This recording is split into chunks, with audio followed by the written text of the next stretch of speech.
c'est pas tout à fait la PMA, mais j'ai vu le mot écologie.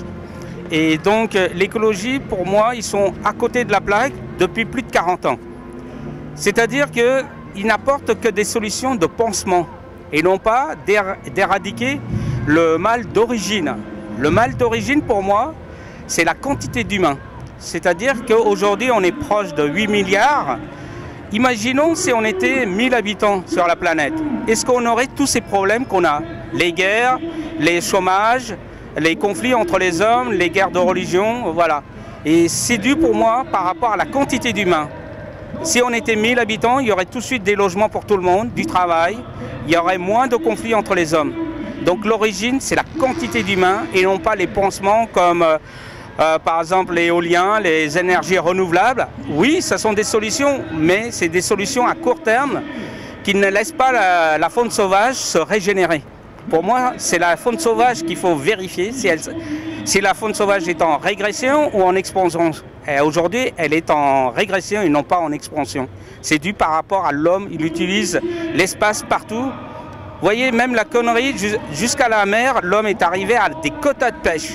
Tout ça, c'est pour nourrir les bouches humaines. Bien sûr, il y a le profit, mais avant tout, c'est quand même la quantité d'humains à nourrir. Et on est arrivé à de l'élevage intensif et des animaux en batterie.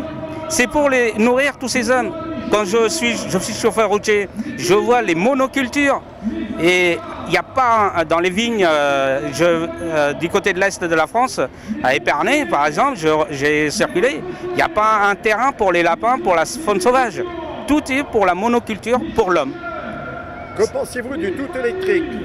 De tout électrique, je dirais que ce sont des pansements, comme je vous ai dit tout à l'heure. Mais si on était 1000 habitants, il n'y aurait pas besoin de toute cette énergie, on va dire, comme le nucléaire, comme l'éolien, non. 1000 habitants n'auraient pas besoin. Pour vous, les écologistes, c'est un peu du farfelu? Oui, tout à fait. Ils sont dans le monde de l'économie. L'économie, c'est avant tout la destruction des ressources de la planète. Ils contribuent. Hein. Ils apportent soi-disant des solutions. Non, ce ne sont que des pansements. L'origine, il y a deux personnes qui détiennent le pouvoir. C'est parents et enseignants. C'est à eux cette responsabilité de la protection de la faune et de la sauvage, parce que c'est elle qui nourrit les hommes. Ce ne sont pas les hommes qui nourrissent, c'est la nature. Or, l'homme éloigne, s'écarte, à cause des religions, s'est écarté, et la religion a introduit une civilisation. C'est la civilisation qui détruit la planète. Aujourd'hui, vous êtes sur la manifestation de la PMA. Est-ce que vous pouvez en dire deux mots?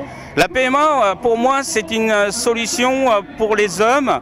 C'est un délire des hommes, pour moi, la PMA. C'est un délire, parce que dans la nature, c'est la loi du plus fort et du plus malin.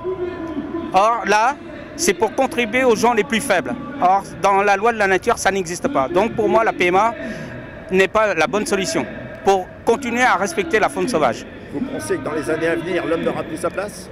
Pour moi, oui, puisque normalement, pour moi, oui, on a besoin d'un mâle et une femelle comme la nature. Hein, il existe. L'homme, il est en total délire pour moi, à cause de la civilisation humaine.